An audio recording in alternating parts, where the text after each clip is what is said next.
Okay, we're continuing with the book here, Best of the West in Art, Music, Movies, and Books. We're on page 435.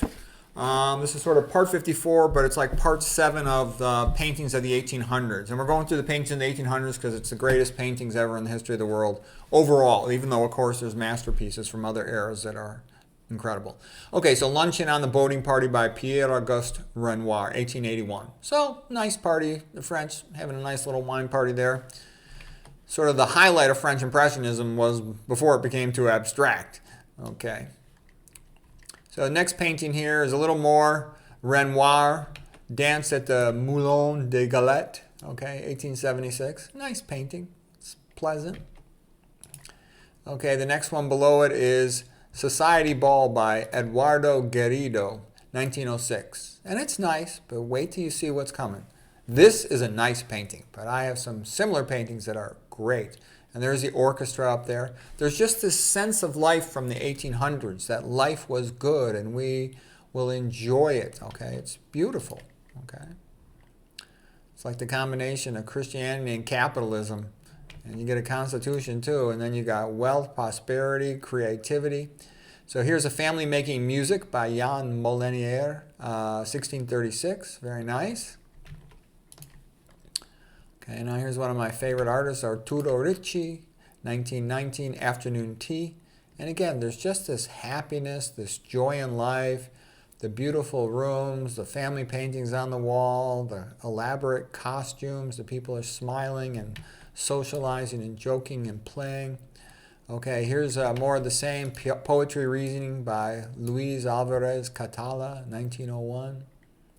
And they took pride in knowing their poetry. And you'll see statues of the ancient Greeks all over the place. They love classical learning, classical statuary, classical mythology, all that stuff.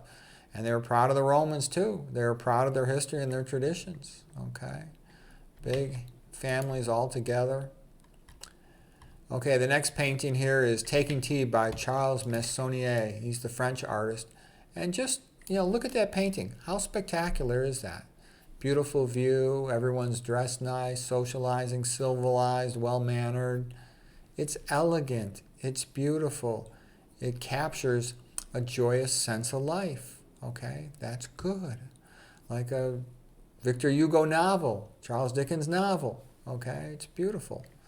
And the detail, the artistry, it's magnificent. This is superlative quality art. Okay, the next painting here is Before the Piano Recital with, again, by Arturo Ricci, 1919. And I said, this reminded me like of my ex-wife. And then I'm like the guy, the chump who pays the bills. Okay, but he thinks he's a boss, but he's not. Mama's calling the shots. She knows everybody. Okay, the kids are getting ready for the piano recital. Everybody's dressed up nice. It's good.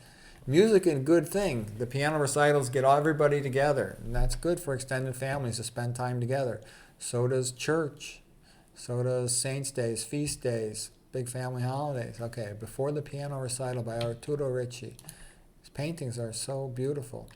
Okay, now this one I should have lightened it up some more. I kind of screwed up on that one. This is Chopin giving a concert by Henryk Semioracki, a Polish artist. Okay, so Chopin was quite incredible of a composer and a performer. The next painting here, more of these piano recitals. This one by Arturo Ricci, 1919, public domain. And again, they're just beautiful. Same old elegant, beautiful sense of life. And that's what you're going to see in all these paintings. The rooms are beautifully decorated. Everybody's, got themselves well dressed. There'll be paintings of the family, their ancestors, ancient Greek stuff on the wall, ancient Greek statues. They're celebrating classical music. They're all happy together. Okay, the next painting here is another one. This was called The Music Recital by Luis Alvarez Catala. And I know I'm kind of showing you several copies of things that are all kind of related, music recitals, but I'm showing you them by a bunch of different paintings in a bunch of different countries. This is the spirit of the 1800s.